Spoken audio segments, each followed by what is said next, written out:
Hello! Welcome to my channel SA Ram. ఈ పొద్దు match number 50 RCB versus Lucknow super giants. వీళ్ళిద్దరి teams ఏమైనా change చేస్తాయా? ఏ టీమ్ స్ట్రాంగ్ ఉంది? ఏ టీమ్ మ్యాచ్ ఎక్కువ గెలిచే అవకాశాలున్నాయి? ఇవన్నీ మనము మాట్లాడుకుందాం ఈ వీడియోలో. ఓకేనా? వీళ్ళిద్దరూ ఆడిన మ్యాచ్‌లు ఓడిపోయి వస్తున్నారు. అలాగే లక్నో సూపర్ జెయింట్స్ ముంబైతో ఓడిపోయింది. తర్వాత జీటీతో ఆర్‌సీబీ ఓడిపోయింది. ఇద్దరు ఓడిపోయే వస్తున్నారు ఈ మ్యాచ్. ఆర్‌సీబీ ఏమో పాయింట్ టేబుల్ 2లో ఉంది. ఈ మ్యాచ్ గెలిస్తే పాయింట్ టేబుల్ నుంచి కొంచెం పైకెళ్ళి ఫస్ట్ ప్లేస్‌లోకి వెళ్తారు. ఎందుకంటే నెట్ రేట్ బాగుంది, ప్లస్‌లో ఉంది. ప్లస్ 127 217 ఎంతనో ఉంది. కాబట్టి ఫస్ట్ ప్లేస్‌కి వెళ్ళడానికి అవకాశం బాగుంది. అందులో లక్నో సూపర్ జెయింట్స్ 6 మ్యాచ్‌లు ఆడితే 6 మ్యాచ్‌లు ఓడిపోయింది. ఈ మ్యాచ్‌లోనా కమ్‌బ్యాక్ ఇస్తాదో, అందులో ఈ మ్యాచ్ లక్నోలో జరగబోతుంది. ఏ మ్యాచ్ అయినా కమ్‌బ్యాక్ ఇస్తాదో, లేకపోతే ఈ మ్యాచ్ కూడా ఓడిపోయి వాళ్ళ ఓటమి పరంపరను అలానే కొనసాగిస్తారో చూడాలా. లేకపోతే ఆర్‌సీబీకి ఏమన్నా షాక్ ఇచ్చి ఈ మ్యాచ్ గెలిచి ఏమన్నా చేంజ్ చేస్తారేమో, లాస్ అనే దాన్ని విన్‌లోకి తీసుకొస్తారేమో చూడాలి ఈ మ్యాచ్‌లో అన్నా ఒకవేళ. లక్నో సూపర్ జెయింట్స్ అయితే పోయిన మ్యాచ్ ఫామ్‌లోకి వచ్చారు. పురాను బాగా ఆడాడు. అలాగే మార్క్స్ కూడా బాగా ఆడినాడు. మార్క్స్ 44 ఎంతనో కొట్టాడు. పురాన్ అయితే 63 రన్స్ కొట్టాడు. చాలా కిక్ నాక్ ఆడాడు. అలాగే 8 సిక్సెస్ ఏమో కొట్టాడు. అమేజింగ్ నాక్ ఆడాడు. కానీ ఆ మ్యాచ్ ఓడిపోయారు ముంబైతో. ముంబై చేజ్ చేసేసింది. రోహిత్ శర్మ, రికల్టన్ చాలా బాగా ఆడడం వల్ల ఆ మ్యాచ్ చేజ్ చేసేసారు వాళ్ళు. అలాగే ఆ మ్యాచ్‌లో బౌలింగ్ కూడా అంతగా పెద్దగా ఏమైతే సరిగ్గా వేయలేదు. ఆవిష్ ఖాన్ అయితే 4 ఓవర్స్ అయిపోకముందే 56 రన్స్ కొట్టించుకున్నాడు. సెమీ గూడా అలాగే అంతగా పెద్ద ఇంప్రెస్‌గా అయితే బౌలింగ్ ఎయలే ఆ మ్యాచు. 4 ఓవర్స్‌కు 53 రన్స్ ఇచ్చి జస్ట్ ఒక వికెట్ తీశాడు. ఆ మ్యాచ్‌లో ఎవరన్నా బాగా బౌలింగ్ ఏసారంటే ఒక ప్రిన్స్ యాదవ్ ఒకడు బాగా ఏశాడు. చూడాలి మళ్ళీ ఈ మ్యాచు అన్నా ఏస్తారో లేదో చూడాలి. దాని తర్వాత ఆర్‌సీబీ గూడా జీటీతో ఆడిన మ్యాచ్ ఓడిపోయేస్తున్నారు. అంతకుముందు ఢిల్లీ మ్యాచ్‌తో జస్ట్ 78కో ఎంతకో ఆల్ ఔట్ చేసి ఢిల్లీని పవర్ ప్లేలోనే కంప్లీట్ చేసి గెలిచారు. కానీ దాని తర్వాత జీటీతో ఆడిన మ్యాచ్ జీటీతో ఓడిపోయి వస్తున్నారు. జస్ట్ 158 ఎంతనో చేశారు అంతే. ఆ మ్యాచ్ ఓడిపోయి వస్తున్నారు జీటీతో ఆడిన మ్యాచ్. ఆ మ్యాచ్‌లో అంతగా ఎవరు పర్ఫార్మెన్స్ చేయలేదు. కాబట్టి అంతా డబుల్ డిజిట్‌కి అంతా 18, 19, 20 దాంట్లో అవుట్ అయిపోయారంతా. కాబట్టి అందులో మెయిన్ వీళ్ళకి ఏంటంటే సాల్ట్ లేడు. సాల్ట్ ఇంజ్యూర్ అయ్యి ఐపీఎల్ మొత్తం ఈ సీజన్ మొత్తం రూల్డ్ అవుట్ అయిపోయాడు. బెతల్ ఆడిపిస్తున్నాడు. బెతల్ కొంచెం టచ్‌లో అనిపిస్తున్నాడు కానీ ఇంకా ఫామ్‌లోకి రాలేదు. ఒక ఇన్నింగ్స్ కూడా పెద్ద ఇన్నింగ్స్ ఆడలేదు. జస్ట్ టచ్‌లో అనిపిస్తున్నాడు అంతవరకే. దాని తర్వాత ఏంటంటే ఇలా బౌలింగ్ పోయినసారి భువనేష్ కుమార్ చాలా బాగా బౌలింగ్ ఏసినాడు. అలాగే హజిల్‌వుడ్ అయితే పోయినసారి ఎక్స్‌పెన్సివ్‌గా కొంచెం అయినాడు. 54 రన్స్ ఎంతనో ఇచ్చాడు 4 ఓవర్స్‌కి. కానీ తను ఎలాంటి బౌలరో మనకు తెలుసు. తను ఒకసారి లెంత్ తీసుకుంటే అదే టెస్ట్ లైన్‌లలో వేసి వికెట్లు తీసేయగలుగుతాడు.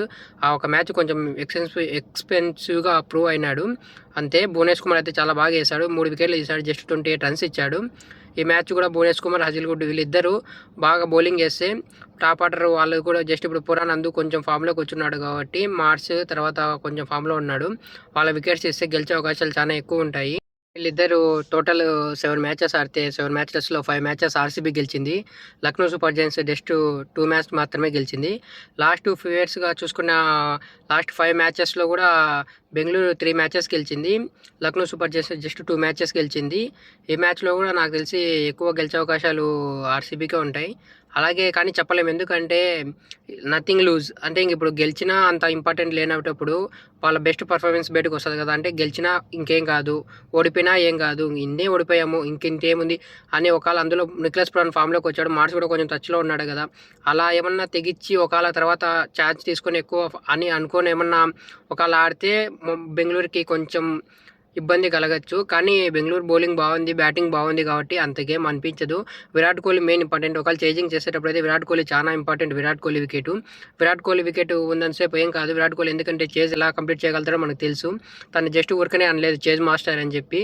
ఎంత పెద్ద స్కోర్ ఉన్నా కామ్‌గా, కూల్‌గా కంపోజ్ చేసుకుంటూ ముందుకు తీసుకెళ్తాడు ఇన్నింగ్స్‌ని. అటుపక్క రన్నింగ్స్ చిన్న గ్రౌండ్ అయినా గానీ చాలా బాగా రన్నింగ్స్ పరిగెత్తిస్తాడు. అటుపక్క ఎవరైనా నాన్ స్ట్రైక్‌లో ఎవరైనా ఉన్నా గానీ ఆ ఫిట్‌నెస్ మాత్రం వేరే లెవెల్ విరాట్ కోహ్లీది.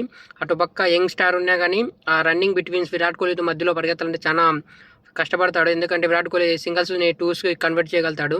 కాబట్టి విరాట్ కోహ్లీ చేజింగ్‌లో అయితే ఎంత వరకు విరాట్ కోహ్లీ ఉంటాడో అంత మెయిన్ ఇంపార్టెంట్ విరాట్ కోహ్లీ. ఈ వికెట్ పైన విరాట్ కోహ్లీ చాలా బాగా ఆడతాడు. ఎందుకంటే చేజింగ్‌లో తనకు ఊరికనే చెప్పలేదు చేజ్ మాస్టర్ అని చెప్పి. కాబట్టి Virat Kohli wicket main important. Virat Kohli నిలబడి ఎంతవరకు ఆడితే అంతవరకు ఈజీగానే మ్యాచ్ వెళ్ళిపోతది. అలాగనే బ్రెతెల్ కూడా కొంచెం ఆడాలి ఈ మ్యాచ్. దాని తర్వాత ఇంకా రచిత్ పతిదార్ ఆడతాడు, ఇబ్బంది లేదు. కునాల్ పాండ్యా, టీమ్ డేవిడ్, తర్వాత జితేష్ శర్మ కొంచెం ఆడాలి. జితేష్ శర్మ అసలు ఫామ్‌లో కొంచెం కూడా లేడు. అసలు టచ్‌లోనే లేడు. చాలా వీక్‌గా ఉన్నాడు. కాబట్టి జితేష్ శర్మ ఈ మ్యాచ్ అన్న ఒకళ్ళ ఛాన్స్ వస్తే బ్యాటింగ్లో ఆడాలనుకున్నా. కునాల్ పాండ్యా స్పిన్ బాగా వేస్తున్నాడు. అలాగే భువనేష్ కుమార్, హజల్వుడ్ ఈ బౌలింగ్ లైనప్ కూడా బాగుంది. అలాగా నిక్లెస్ పురాన్ వీళ్ళు కూడా బ్యాటింగ్లో కొంచెం ఫామ్లో ఉన్నాడు. వీళ్ళకు చూడాలి వీళ్ళు ఎలా ఆడతారో. మళ్ళీ ఏమైనా ఓకే అనుకుంటే నథింగ్ లూజ్ అనుకున్నప్పుడు వాళ్ళ బెస్ట్ వస్తుంది కదా. నా చాయిస్ అయితే టాస్ గెలిస్తే బెంగళూరు చేజింగ్ తీసుకోవడం బెస్ట్ అనుకుంటున్నాను బ్యాటింగ్ కంటే. చేజింగ్ తీసుకొని ఆ స్కోర్ని చేంజ్ చేయడమే బెస్ట్ అని నేను అనుకుంటున్నాను. మళ్ళీ వాళ్ళు ఏమనుకుంటారో తెలియదు కదా. చూద్దాం మళ్ళీ ఏం చేస్తారు.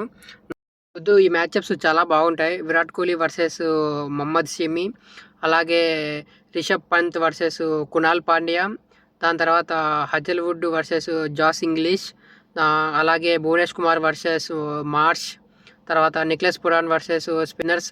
ఈ బ్యాటిల్స్ చాలా బాగుంటాయి. చూద్దాం మళ్ళీ ఏం జరుగుతుందో ఏంటో ఈ పొద్దు. నాకైతే మేబీ నేనేమనుకుంటున్నానంటే రిషబ్ పంత్ ఈ మ్యాచ్ అన్న ఫామ్లోకి వచ్చి ఆడతాడని నేను అనుకుంటున్నా. ఈ మ్యాచ్ ఒక మంచి ఇన్నింగ్స్ ఆడతాడు అనుకుంటున్నా. నిక్లెస్ పురాన్ అలాగే రిషబ్ పంత్ వీళ్ళిద్దరి నుంచి ఒక మంచి నాకు ఎక్స్పెక్ట్ చేస్తారు ఈ పొద్దు. ఎందుకంటే టీము ఇద్దరు పంత్ అయితే చాలా మ్యాచ్ల నుంచి అలాగనే ఉన్నాడు. ఒక మ్యాచ్ కూడా ఆడలేదు. జస్ట్ ఒక మ్యాచ్ ఏమో 56 ఎంతనో కొట్టి ఒక మ్యాచ్ గెలిపించాడు సన్ రైజర్స్ హైదరాబాద్తో. ఆ మ్యాచ్ తప్పక మిగతా ఏ మ్యాచ్ ఆడలేదు. పురాన్ ఏమో మొన్న మ్యాచ్ ఆడాడు. మళ్ళీ ఈ పొద్దు ఇద్దరు కలిసి మ్యాచ్ ఆడితే ఏమన్నా గెలిచే అవకాశాలు ఎక్కువ ఉంటాయి అనుకుంటున్నాం. బౌలింగ్ అయితే బాగుంది. అలాగే ఆర్సీబీకి బాగుంది, లక్నో సూపర్ జైంట్స్కి బాగుంది. బ్యాటింగ్ రెండు విధాలుగా చూసుకుంటే ఇద్దరు సరి సమానంగా ఉన్నారు. కానీ నేనేమనుకుంటున్నా అంటే పర్సనల్గా నా ఫీలింగ్ ఏంటంటే ఈ పొద్దు రాయల్ ఛాలెంజర్స్ బెంగళూరే గెలుస్తుంది నేను అనుకుంటున్నాను. అలాగే మీరేమనుకుంటున్నారో కామెంట్ చేయండి. అలాగే ఇంతవరకు వీడియో చూసినట్టుంటే ఒక లైక్ చేయండి. అలాగే మన ఛానల్ని సబ్స్క్రైబ్ చేసుకోండి, ఫాలో చేయండి, లైక్ చేయండి. ఓకేనా? Thank you.